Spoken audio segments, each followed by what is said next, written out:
Now at 5, the suspect in the death of radio talk show host Gabby Ramos, extradited from Mexico last night.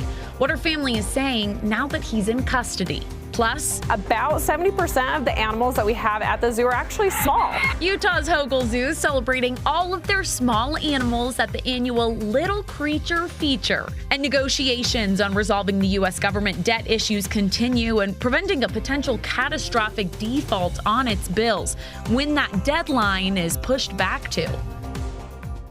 Live from Utah's first TV station, ABC4 News celebrates 75 years. Hello, I'm Sarah Murphy. Thanks for joining us this evening for ABC4 News here at 5. Tonight, a man is behind bars after being extradited from Mexico. He's a suspect for the 2021 shooting and killing of radio talk show host Gabby Ramos. Now, ABC4's Annika Johns joins us live in Taylorsville after speaking to police and family members about that man returning to Utah. Annika.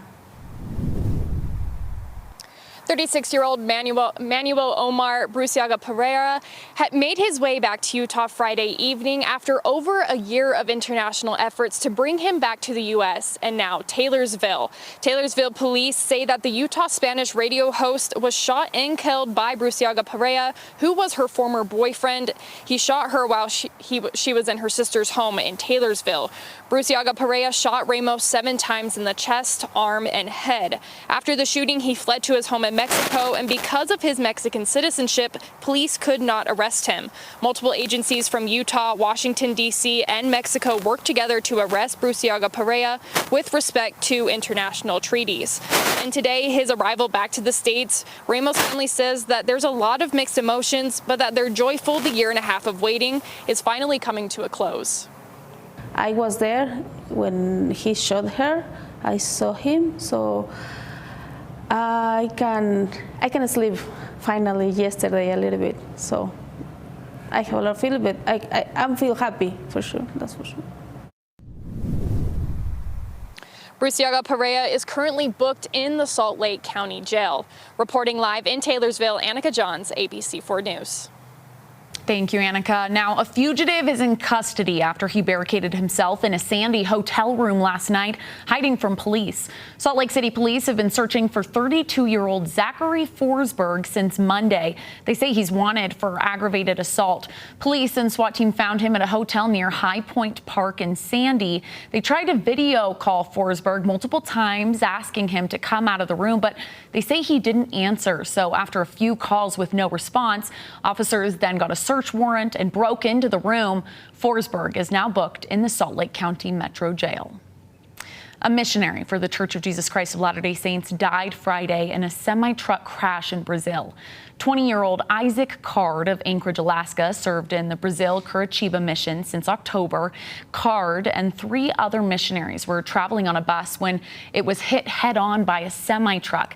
Now, the other missionaries, fortunately, were not seriously injured. Right now, church officials say local church members in the area are taking care of them.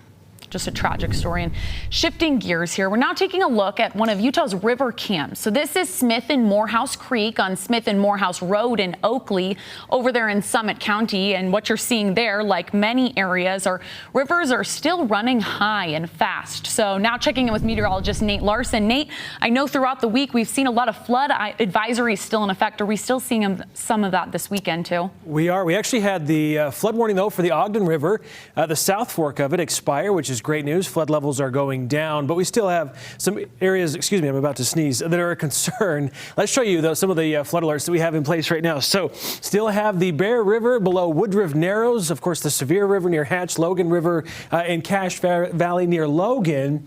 The flood watches, the Little Bear River below Hiram Reservoir still exist. Duchesne River near Mighton still exists as well, and flood advisory for the Green River near Jensen, Duchesne River near Randlet, the Bear River near Corinne, and the Colorado River near Cisco. Still an issue. So we still have lots of snow melting off. Snow water equivalent. We'll show you that coming up, how much has come down from our peak. And we've had some moisture to add to the mix, some thunder shower activity out there. This is a look from Enzyme Peak. We had a cell row through. Didn't put down a lot of moisture. In fact, I checked some of the rain totals, and it looks like only a tenth, maybe 2/10 of an inch in some areas. For the most part, lighter on precipitation amounts. You can see Storm Tracker still showing some pockets of some scattered showers, a few thunder strikes as well.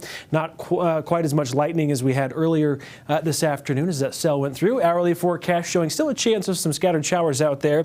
Temperatures in the low 70s, pretty comfortable. Should have sunset 8:49. Beautiful evening. We'll have partly cloudy skies. Stick around as well. Sarah? All right. Thank you, Nate. Now, as we're gearing up for wildfire season, Salt Lake City Fire Department is sharing how you can be more prepared, and they might be showing up at your door. Today, Salt Lake Fire shared their Ready, Set, Go campaign, talking about how you and your family can stay safe. They went door to door in a neighborhood near Hogle Zoo today. Now, they say it's a big fire risk area during the summer, and they want to help community members be better prepared for what might be coming. What we want to highlight is the information that's right here, how the public can be ready for a wildfire in their area. And what that looks like is creating a defensible space, anywhere from 30 to 100 feet being ideal, of property around their home that's been cleared away so that we can get in there with hose lines and protect their property. Fire crews say they also offer a home assessment where a crew from the station in your neighborhood can do a 360 evaluation of your property to identify any hazards in the area. So for more information on the Ready, Set, Go campaign or how you can schedule an assessment, you can visit the website seen right there on the bottom of your screen. Also in Salt Lake today, one 5K event is working to break down barriers surrounding mental health with running. Over 100 people gathered today at Jordan Park for the 6th annual 550-50 Run and Walk for Mental Health. So the A.B. Corker Foundation, an organization created to support other mental health nonprofits, hosted today's event. They say their plan is to organize a 5K in all 50 states in 50 days. They say there's a deeper meaning behind each event. When I decided to establish the foundation, my focus is really on mental health with the intention to raise awareness, remove the stigma, and enforce the role of physical activity in mental health. I personally suffer from panic attacks and anxiety disorder, and I have found that exercise and activity, especially running, has helped me a great deal. Corker says all proceeds from today will go towards increasing the awareness and reducing the stigma of mental health. For more information on where the 550-50 is heading next and how you can get involved, you can visit the website you just saw there on the bottom of your screen. Today in Salt Lake, if you're a fan of animals, especially small ones, this next story might get your attention. Today was Hogle Zoo's annual Little Creature Feature. So it showcased all the little guys in their small animal building, which zookeepers say is almost 80% of the zoo's animals. Today's event also had a snake petting demonstration, chats with zookeepers, and a scavenger hunt to help guests explore the small animal building and its hundreds of little residents. We have everything from invertebrates, snakes, amphibians, and birds, as well as small mammals. Some of the fun ones that people think of a lot are like our sloth, and we have our TD monkey family. Zookeepers say they also sold artwork today, all of those proceeds going to the zoo and to conservation. So while that event did wrap up this afternoon, you can still check out the little creatures year-round during regular business hours at the zoo. Zookeepers say the feature will be back again next year. All right, and coming up, we've got a look at your weekend forecast. Memorial Day, where we see more showers and storms. We have in the mix for Sunday. Shouldn't be a washout of a weekend. I'll break down the details of your pinpoint weather forecast after the break.